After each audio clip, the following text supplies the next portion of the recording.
जयति तेऽधिकां जन्मना व्रजा श्रयत इन्दिरा साधु तत्र हि दयितदृश्यतां दीक्षुतावका स्थैधृतासवस्त्वां विचिन्वते शरदुदाशये साधुजातसात्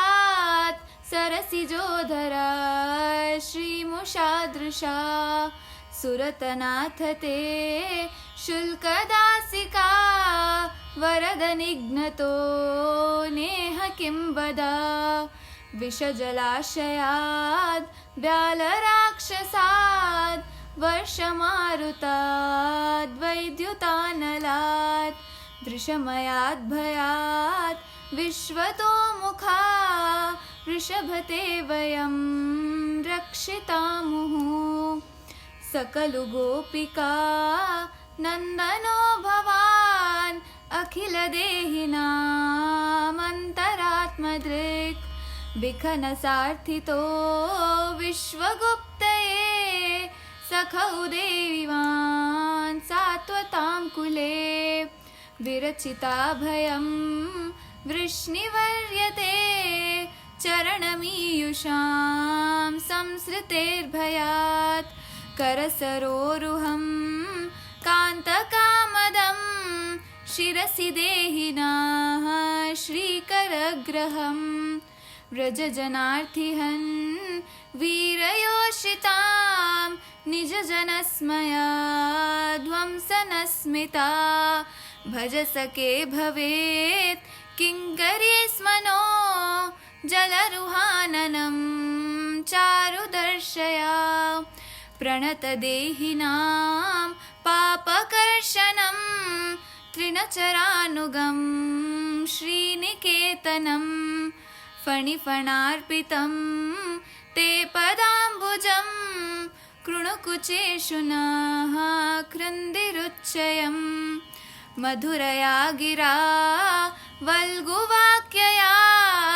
बुधमनोज्ञया पुष्करेक्षणा विधिकरीरिमा वीरमुह्यतेरधरसीधुना प्याययस्वना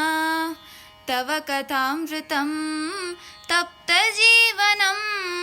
कविभिरीडितं कल्मषापहं श्रवणमङ्गलं श्रीमदाततं भुवि गृह्णन्ति ते भूरिडा जनाः प्रहसितं प्रिया प्रेमवीक्षणं विहरणं च ते ध्यानमङ्गलं रहसि संविदो याहृदे स्पृशा कुहकनो मनाः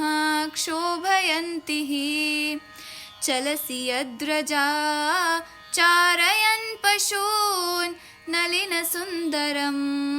नाथ ते पदं शिलतृणाङ्कुरैः सीधतीतिना कलिलतां मनः कान्तगच्छति दिनपरीक्षये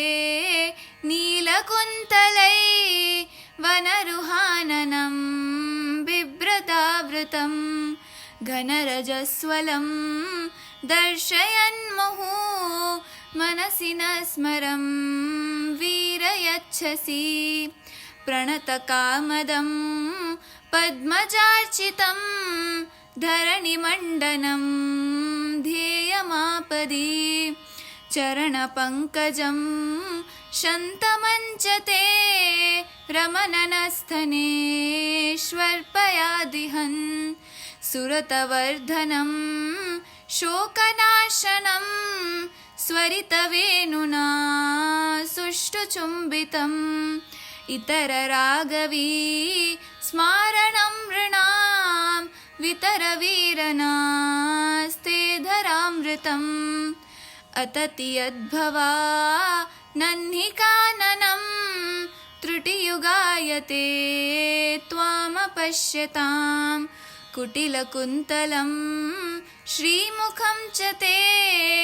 जडौ दीक्षतां पक्ष्मगृदृशां पतिसुतान्वया भातृबान्धवा नतिविलङ्घ्यते अच्युतागता गतिविदस्तवोद्गीतमोहिता कितवयोषिता कस्त्यजेन्निशि रहसि संविदं रुच्चयोदयं प्रहसिताननं प्रेमवीक्षणं बृहदरो श्रियो वीरवीक्ष्यते मुहरति स्पृहा मुह्यते मना व्रजवनौकसां व्यक्तिरङ्गते वृजिनहन्त्रलं विश्वमङ्गलं त्यागमनक्षना स्वत्स्पृहात्मना स्वजनरुद्रजां यन्निषूदनम् इति गोप्यः प्रगायन्त प्रलपन्त्यश्च चित्रधा रुरुदु सुस्वरं राजन् कृष्णदर्शनलालसा तासामाविरभूचौरि स्मयमानं मुखाम्बुजा पीताम्बरधरश्रग्वी साक्षान्मन्मथमन्मथः।